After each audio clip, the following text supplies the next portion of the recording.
हर रात के बाद सवेरा है, जो गिरा है उसने ही तो संभलना सीखा है। मुसीबतें आएंगी मंजिल से मिलवाने, डर ना छोड़ो यही तेरा बसेरा है। हेलो नमस्कार राम राम, गुड मॉर्निंग साथियों।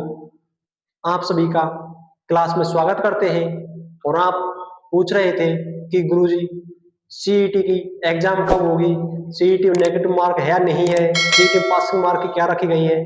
तो हम उस पर आज संपूर्ण चर्चा करने वाले हैं सीईटी के बारे में। और सीईटी की एग्जाम भी फिक्स हो चुकी है। तो हम आपसे कहना चाहते हैं कि सीईटी का सिलेबस बहुत अथाह भंडार है, जिसके आपको पढ़ना नामुमकिन है। लेकिन आप अभी से ही अपनी तैयारी में जुड़ोगे तो 4-5 महीने में आप अपने सिलेबस को कवर कर सकते हो। ये नहीं कि आप 1 महीने में सीईटी का सिलेबस पढ़ लोगे तो नहीं पढ़ा पाएगा। आपसे फिर मैं दोबारा से कह रहा हूँ कि अपनी पढ़ाई को और मजबूत करें और उसमें जुड़ जाएं। और सीईटी की एग्जाम अपन की अभी होने वाली है, वो मैं आपको आगे क्लास पूरी को देखिए आपको धीरे धीरे सब कुछ बता देंगे कि सीईटी क्या होती है, सीईटी फुल फॉर्म क्या है, सीईटी कैसे होती है, सीईटी का मतलब क्या है। बहुत से जो स्टूडेंट अभी 12वीं पास करके आए हैं वो सीईटी का मतलब नहीं जानते कि उसका मतलब क्या होता है। जब हम ऑफलाइन बैच में पढ़ाते हैं तो वो पूछते हैं सर सीईटी क्या होती है, इसका मतलब क्या है। तो हम आपको आज संपूर्ण बातों पर चर्चा करने वाले हैं। तो आप वीडियो में क्लास के अंदर बने रहें और क्लास को संपूर्ण क्लास को देखें और अपने दोस्तों को शेयर करें, चैनल को लाइक करें, सब्सक्राइब करें। और आगे देखिए अपन चर्चा करने वाले हैं। तो अपन देखते हैं कि राजस्थान में सरकारी भर्ती 2026 के अंतर्गत राजस्थान के अंतर्गत कौन कौन सी भर्तियां होने वाली हैं, जिसमें सीईटी है। और सीईटी जिसने क्लियर कर रखी है वही इन्होंने फॉर्म भर सकता है, जिसकी सीईटी नहीं होगी वो इसमें फॉर्म नहीं भर पाएगा। वो कम से कम 15 या 20 भर्तियों से वंचित हो जाएगा। तो आप विशेष रूप से ध्यान दें कि सीईटी का फॉर्म अवश्य लगाएं और निश्चित क्वालिफाई करें, नहीं तो आप इन भर्तियों से बाहर हो सकते हो 2026 के अंतर्गत। अपन देखते हैं कि 2026 में राजस्थान में कौन सी भर्तियां हैं जो सीईटी के अंदर रखी गई हैं। जिसमें देखते हैं अपन राजस्थान में सरकारी नौकरियों के लिए एग्जाम क्वालिफाई करना जरूरी है। अगर आप सीईटी के एग्जाम क्वालिफाई नहीं कर पाओगे तो आप राजस्थान के अंतर्गत 1-2 भर्तियों को छोड़कर नहीं किसी एग्जाम में फॉर्म नहीं भर सकते। आपकी ग्रेजुएशन 12वीं पास कोई काम की नहीं रहेगी, आप वो सिर्फ खाली मठल्ले मारते घूमोगे। तो अपन देखते हैं कि सीईटी की वैधता जो अब 2026 में, अब इसके बाद कभी भी सीईटी की एग्जाम लगेगी उसकी वैधता 3 साल रखी गई है। और उसमें नेगेटिव मार्क भी है। नेगेटिव मार्क 1/3 हो सकती है, संभावित है, लेकिन नेगेटिव मार्क होगी निश्चित है, ये तो इसमें कोई संदेह नहीं है। फिर देखते हैं अपन कि सीईटी 10+2, सीईटी 10+2 में कौन कौन सी भर्तियां हैं जो अपन की 2026 में होने वाली है। जिसमें देखते हैं अपन कनिष्ठ सहायक है, पुलिस है, एलडीसी है, वनपाल है।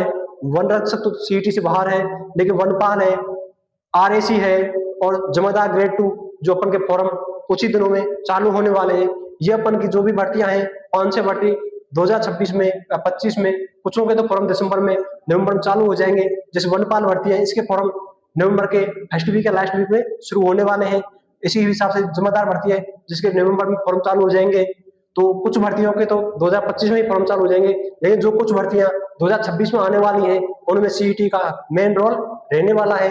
जो 10+2 से भर्तियां होने वाली हैं तो इनमें सीईटी अनिवार्य रूप से चाहिए। फिर देखते हैं अपन स्नातक, जो स्नातक है जिन्होंने बीए कर रखी है या ग्रेजुएशन कर रखी है उनों के लिए सीईटी की वैधता रखी गई है।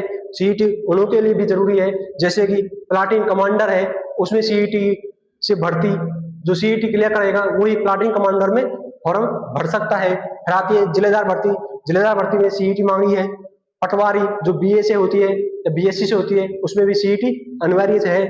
फिर कनिष्ठ लेखाकार है, उप जेलर है, इन्होंने सभी में बीए से या बीएससी से ये स्नातक से भर्ती हैं जिन्होंने सीईटी अनिवार्य रूप से जरूरी चाहिए। ये अपन की 2026 में 15 भर्तियां जो होने वाली हैं। और फिर देखते हैं अपन की सीईटी वैधता 3 साल है। पासिंग मार्क 60% है इसकी। पासिंग मार्क कितनी है इसकी पासिंग मार्क 60% रखी गई है। लेकिन एससी व एसटी के लिए 55% पासिंग मार्क रखी गई है। फिर देखते हैं इसमें नेगेटिव मार्क शायद मेरे हिसाब से 1/3 या 1/4 हो सकती है। लेकिन ये निश्चित है कि नेगेटिव मार्क सीईटी में होगी, अवश्य रूप से होगी। ये तो नोटिफिकेशन में डाल दिया गया है राज्य सरकार के द्वारा। फिर देखते हैं अपन कि इसका सिलेबस एक तरह का बालाजी का भंडार है जिसमें अपन कुछ भी खाओ तो वही सिलेबस है। इसमें सब कोई सिलेबस में मतलब राजस्थान के अंतर्गत कोई सब्जेक्ट ऐसा नहीं है जो इसमें आएगा नहीं, किसमें सीईटी में। अपन देखते हैं कि सिलेबस में कंप्यूटर है, राजस्थान जीके है, गणित है, विज्ञान है, करंट अफेयर्स है, अंग्रेजी है, रीजनिंग है और इंडियन जीके है। भारत का जीके भी, संपूर्ण जीके भारत का सीईटी के अंतर्गत रखा गया है। और आप सभी को पता होगा कि हमारी क्लासें निरंतर आपके पास पहुंच रही होंगी सुबह 8 बजे।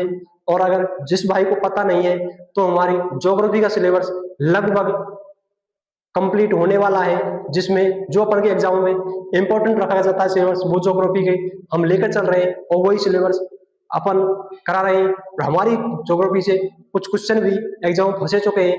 मैंने आपको पेपर भी बताया था राजस्थान पुलिस का, जिसमें कम से कम 15-20 क्वेश्चन एक शिफ्ट से आए थे और आपकी शिफ्ट में 4 शिफ्ट में 5 शिफ्ट में एग्जाम लगी थी। आप मिलाना कितना पेपर आया है। तो मैं आपसे फिर कह रहा हूँ कि आप क्लासों को लेना नहीं भूलें। हमारे राजस्थान ज्योग्राफी क्लास चल रही है, उसके बाद हम कला संस्कृति क्लास शुरू करने वाले हैं, फिर इतिहास की क्लास शुरू करेंगे, उसके बाद पॉलिटिकल की। हम इसी हिसाब से संपूर्ण राजस्थान जीके का कोर्स इसी चैनल पर कराने वाले हैं। और अपने दोस्तों को भी बताएं और तैयारी में जुट जाएं। अभी तक तैयारी शुरू नहीं की हो आपने तो अभी भी आपके पास समय है जो आप एग्जाम हाइड कर सकते हो। लेकिन जो अपन की एग्जाम दिसंबर में होने वाली है, जो अपन की एग्जाम दिसंबर में होने वाली है बीए लेवल या स्नातक की 2025 में दिसंबर में एग्जाम होगी, उसके लिए अपन के पास टाइम नहीं बचा है। तो आप आज ही से ही अपनी तैयारी को मजबूत रखें और तैयारी में जुट जाएं। और ये नहीं सोचें कि साहब पढ़ लेंगे, काफी दिन है, काफी टाइम नहीं है। अपन अक्टूबर का महीना निकल चुका है और कुछ बचा कुचा दीपावली की छुट्टियों में या उसके मनोरंजन में निकल जाएगा। बचा नवंबर और दिसंबर में तो अपन की एग्जाम हो ही जाएगी। ये तो निश्चित है सीईटी बी स्नातक की एग्जाम 2025 दिसंबर में होगी। लेकिन जो अपन की सीईटी 12वीं पास की थी वो एग्जाम करीबन फरवरी में थी पहले तो फिक्स, लेकिन फरवरी में एग्जाम नहीं हो पाएगी, वो अपन की मार्च में एग्जाम निश्चित रूप से हो जाएगी। अब देखते हैं अपन की सीईटी फुल फॉर्म होती है समान पात्रता परीक्षा। जिस तरह से अपन 10वीं पास करते हैं, 10वीं पास करने के बाद में अपन की उम्र 18 वर्ष हो जाती है तो अपन फौज के भर्ती के लिए अनिवार्य जाते हैं। जिस तरह आर्मी के लिए क्वालिफाई हो जाते हैं, अपन आर्मी में फॉर्म लगा सकते हैं। उसी हिसाब से 12वीं पास हो जाती है तो अपन राजस्थान पुलिस है, जो भी राजस्थान पुलिस है, आरएसी है, जो भी भर्ती आती है उनमें अपन फॉर्म लगा सकते हैं। उसी हिसाब से स्नातक हो जाती है तो अपन पटवारी है, आरएस है, उसमें फॉर्म लगा सकते हैं। तो उसी हिसाब से अब 10वीं या 12वीं पास या बीए पास करने से अपन एग्जाम में भर्ती सरकारी नौकरी में फॉर्म नहीं लगा पाएंगे। अपन को 10वीं व 12वीं पास करने के साथ साथ में सीईटी करना अनिवार्य है। अगर आपके पास सीईटी नहीं है तो आपकी डिग्रियों का कोई फायदा नहीं है। आप डिग्रियों को लेकर आलवान रख के पूजा कर सकते हो, उनसे कोई फायदा नहीं होने वाला है। तो अपन के राजस्थान के अंदर अधिकतर एग्जाम सीईटी से ही होने वाली है। तो सीईटी को क्वालिफाई करना आपके लिए जरूरी नहीं, मजबूती से क्वालिफाई करें। और इसकी वैधता 3 साल है। तो आपसे हम फिर से कहना चाहते हैं कि आप अपनी तैयारी में जुट जाएं और दिसंबर में सीईटी की एग्जाम होने वाली है। तो अपने चैनल को सब्सक्राइब करें, दोस्तों के साथ शेयर करें, लाइक करें। Thank you.